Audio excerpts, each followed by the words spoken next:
Good morning to one and all. In today's lecture, we'll discuss about the differential phase shift keying. In the previous session, we discussed about the PSK signals. In PSK signal, we were having a drawback that we were not having a non-coherent detection. To overcome that, we are using DPSK signal. So basically, first we'll discuss its basics.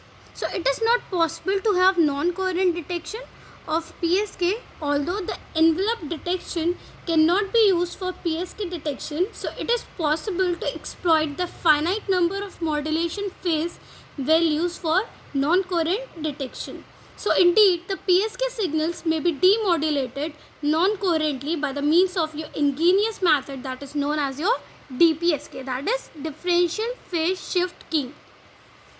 Now this technique is known as differential encoding before the modulation. So in one differential code, a 0 is encoded by the same pulse used to encode the previous data bit. So there is no transition, and if a 1 is encoded by the negative pulse that is used to encode the previous data bit, so there is used a transition. So we will discuss it with the help of the waveform.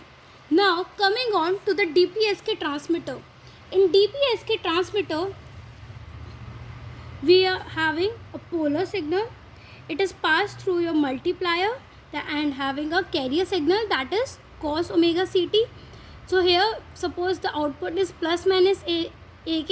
So your output will be plus minus AK cos omega ct. Now here we will be applying two modular addition. So here we will be having an XOR gate. So we will be applying an XOR gate with 1 bit delay. So this is your TB, that is having your 1 bit delay.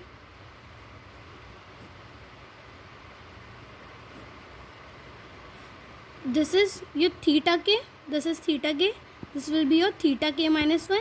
So the output of dk, so your dk will be theta k minus theta k minus 1. So this will be the output. So what we did at the transmitter side, this is a polar signal. Now here we have a multiplier that is having a locally generated carrier oscillator, that is cos omega ct. Now we have applied an XOR gate before your polar signal. So here we have a XOR gate having 1 bit delay. So this is your TB is representing your 1 bit delay. So it is the different signal are there, it will be giving you high and it gives the same signals, then it will get decreasing. So your dk will be theta k minus 1. Here the output of your polar signal is plus minus AK. Here the plus represents your 1 bit, while your negative plus represents 1 bit and your negative sign represents 0 bit. So at the transmitter we can easily encode the data. If there will be plus AK cos omega ct, that means there is a 1 bit at the output, and if it is minus AK cos omega ct, then it will be 0 bit at the output. Now see, if we talk about the XORing operation of your theta k and theta k minus 1.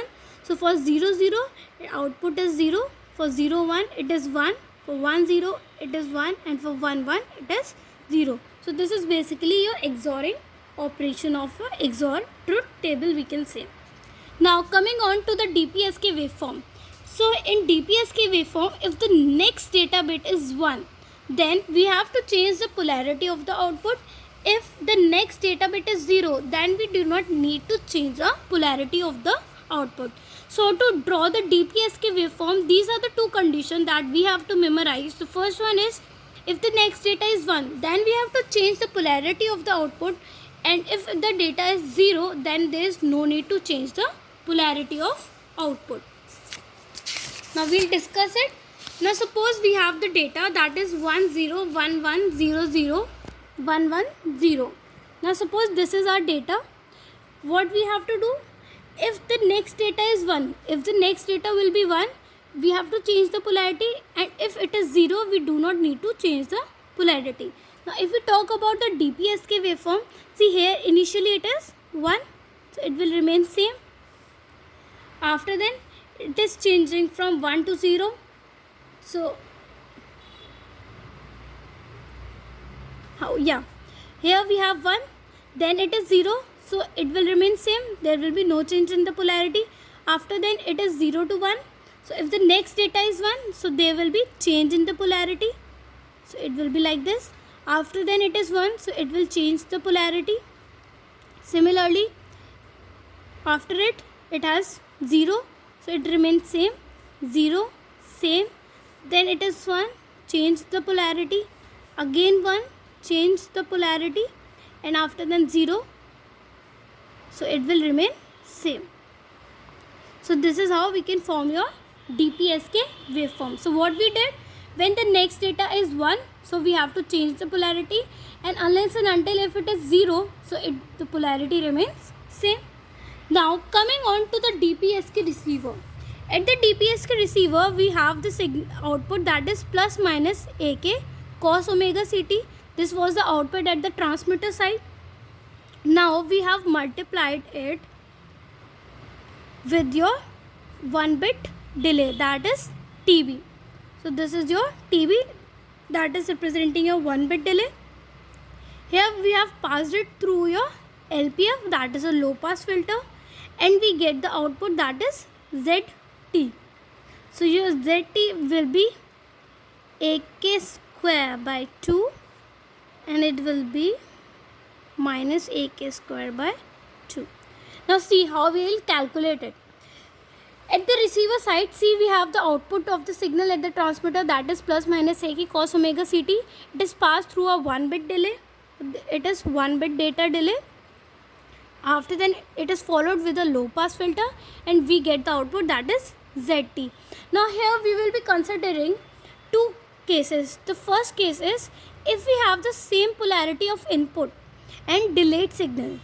Second, if there will be opposite polarity of the input and delayed signal.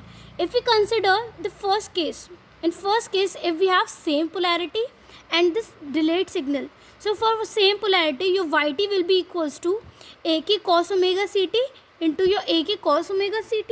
Same polarity, that is positive, so we will calculate with the same, having same polarity. So it will be equals to your AK square cos square omega CT. Now using the trigonometric identity in cos square omega CT, it will be AK square by 2 1 plus cos 2 omega CT. Now after simplification we will get AK square by 2 plus AK square by 2 cos twice of omega CT. Now here we know that we will be passing through your low pass filter. Here we are having twice of the carrier frequency, that is 2 omega C. So your high frequency component will get neglected, and we will consider only the low frequency component. So at the output your YT will be equals to AK square by 2. So we get the output at ZT, that is AK square by 2. Now AK square by 2 will represent you that we have bit 1 because it is positive. Now if we consider the second case, that we have opposite polarity of input and delayed signal. Now here we have YT is equals to AK cos omega CT into minus AK cos omega CT. Now we have different polarity. So first one we have taken positive and second one is negative. After simplification we will get minus AK square by 2 into minus AK square by 2 cos twice of omega CT. Here we are having twice of carrier frequency. So twice of carrier frequency will get neglected through your low pass filter, and we will get the output YT, that is equals to minus AK square by 2. So when it will be minus AK square by 2, so the receiver will know that there is a bit 0. So this is how we can represent your DPSK receiver. So what we did, we have the output that is plus minus AK cos omega CT at the transmitter side. It is passed through over your 1-bit data, that is 1-bit delay. After then it is passed through your low pass filter, and we get the output that is ZT. Here we consider two conditions. If you are having the same polarity of input and delayed signal, so your YT is equals to AK cos omega CT into AK cos omega CT. After simplification we get YT is equals to AK square by 2. Similarly, if we consider the opposite polarity of input, so here we will get YT is equals to AK cos omega CT into minus AK cos omega CT. So here we will get output that is YT is equals to minus AK square by 2, which will represent your bit 0. Now, if we talk about the advantages of DPSK signal, so it is a non-coherent detection is possible. So we have seen the non-coherent detection is possible in your DPSK. Cost is less and circuit complexity is getting decreasing in your DPSK signal. Here there is only one disadvantage, that it is a noisy signal. So this was all about the DPSK signal. In the next lecture we will be discussing about QPSK. Thank you.